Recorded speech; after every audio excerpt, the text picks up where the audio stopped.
What is the burden of proof in a criminal case?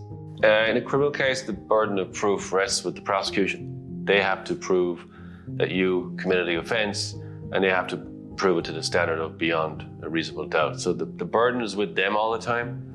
You, the defendant, don't have to prove anything. You're not obliged to prove your innocence. You don't have to, if you don't want to, give evidence, and nothing can be inferred from that refusal. In fact, it happens quite a lot. People don't do it. The prosecutor must prove that you're guilty beyond a reasonable doubt right the way through. There's no requirement on the defendant to prove anything whatsoever. What should I do if someone makes a complaint against me?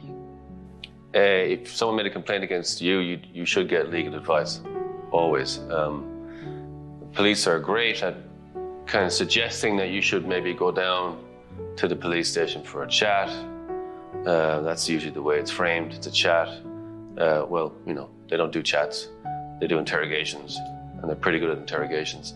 So, but if they told you, we want to have an interview here where you'll be interrogated, you might be alarmed and you mightn't go down there. So that's kind of framed in a kind of an informal way, so that in your mind, a chat, you'll associate that with something informal, like you meeting your friends for a cup of coffee. That's a chat.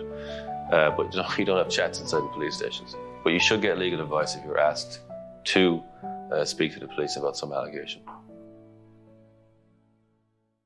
What is the definition of criminal law?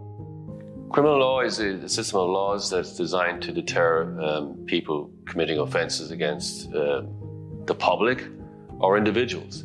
So where those things happen, even we say for offences like drink driving, where the person who commits the offence didn't hurt somebody else, hopefully, that person is prosecuted on behalf of the public at large.